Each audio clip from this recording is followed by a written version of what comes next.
Cancer healer centre, a new beginning. एनआयएचं पथक Pahalgam हल्ल्याचं recreation करणार. एनआयएचं पथक अत्याधुनिक उपकरणासह बैसरन खोऱ्यामध्ये दाखल. उत्तर प्रदेशात गंगा एक्सप्रेसच्या हवाई पट्टीवर राफेल, जग्वार आणि मिराज सारख्या लढाऊ विमानांचं टेक ऑफ आणि लँडिंग ड्रिल. आपत्कालीन परिस्थितीमध्ये एक्सप्रेसवेची व्यवहार्यता तपासली.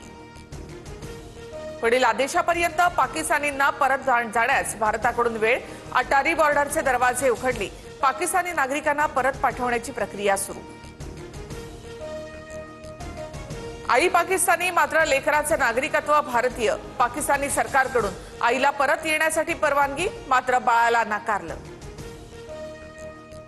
पहलगाम हल्ल्यानंतर 3000 जण पोलिसांच्या ताब्यात. कसून चौकशी सुरू. 10 वर्षांपूर्वी दगडफेकीमध्ये सहभागी असलेल्या तरुणांचीही चौकशी. पहलगाममधील हल्ल्यामध्ये पाकिस्तानच्या कटाचे पुरावे मिळाले. बेताब व्हॅलीमध्ये दहशतवाद्यांनी शस्त्र लपवल्याचं तपासात उघड. एनआयए सूत्रांची माहिती. एनआयएकडून पहलगाम हल्ल्याचा प्राथमिक तपास अहवाल तयार. पाकवर सर्जिकल स्ट्राईक करण्यासाठी अमेरिकेनं भारताला ग्रीन सिग्नल दिलाय का, अशी चर्चा सुरू. भारताने दहशतवाद्यांच्या विरोधात ऍक्शन घ्यावी, क्षेत्रीय युद्ध भडकू नये याची काळजी घ्यावी. अमेरिकेचे उपराष्ट्रपती JD व्हान्स यांचं वक्तव्य. पाकिस्तानचा दहशतवादाला खतपाणी. पाकिस्तानला एक भूतकाळ. देशाला खूप त्रास सहन करावा लागला. एका वृत्तवाहिनीला दिलेल्या मुलाखतीमध्ये बिलावल भुट्टोचं वक्तव्य. पाकिस्तान सोबत युद्ध करा, आम्ही सरकार सोबत. पहलगाम हल्ल्यानंतर कारवाईसाठी संजय राऊतांचा सरकारला पाठिंबा.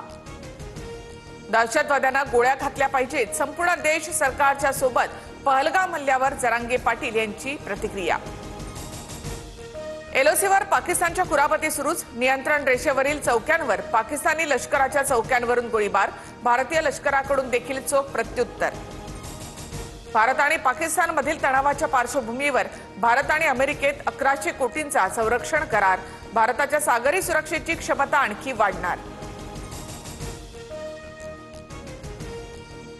राफेल लढाऊ विमानामध्ये आता ब्रह्मोस बसवण्यात येणार.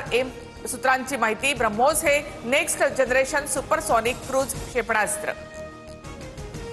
कर्जमाफीचं आश्वासन कुणी दिलं? मी तर दिलेलं नाही. शेतकरी कर्जमाफीवरून अजित पवारांनी हात झटकले. पूजा खेडकरची दिल्ली क्राईम ब्रांचकडून चौकशी सुरू. मी सहकार्याला तयार. नाव बदलल्याचा आरोप पूर्णपणे चुकीचा. पूजा खेडकरची प्रतिक्रिया.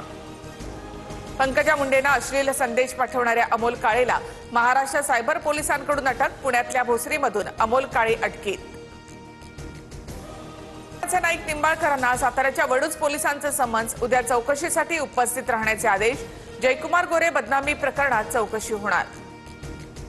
नॅशनल हेरॉल्ड प्रकरणी सोनिया गांधी आणि राहुल गांधींना नोटीस. ईडीने दाखल केलेल्या याचिकेच्या संदर्भात नोटीस बजावली.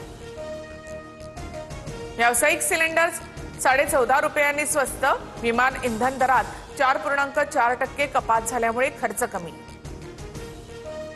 महाराष्ट्र, गुजरातसह 14 राज्यांमध्ये उष्णतेची लाट धडकणार. मुंबई आणि उपनगरांमध्ये तापमान 2 ते 3 अंशांनी कमी होण्याची शक्यता. तर नंदुरबारमध्ये उन्हाच्या तीव्रतेमुळे तलावातील मासे मृत झाल्याचा अंदाज. चंद्रपूरमध्ये भीषण पाणी टंचाई. अनेक भागात टँकरना पाणी पुरवठा. तर नाशिकच्या आंबेवाडीमध्ये तलाव आटल्यामुळे पाझरणाऱ्या झऱ्यातून महिलांना पाणी भरण्याची वेळ. राज्यभरामध्ये पुढील 4 दिवस हलक्या ते मध्यम पावसाची शक्यता. राजस्थानच्या पूर्व भागात वाऱ्याची चक्रीय स्थिती निर्माण. केदारनाथ धामचे दरवाजे उघडले. अक्षय तृतीयेपासून 4 धाम यात्रा सुरू. मंदिराला आकर्षक फुलांची सजावट. सजावटीसाठी 108 क्विंटल फुलांचा वापर. IPL मध्ये आज गुजरात विरुद्ध हैदराबादची लढत. स्पर्धेतील आव्हान राखण्यासाठी हैदराबादला विजय आवश्यक. तर टॉप 4 मधील स्थान टिकवण्यासाठी गुजरात मैदानामध्ये उतरणार. Cancer healer centre, a new beginning.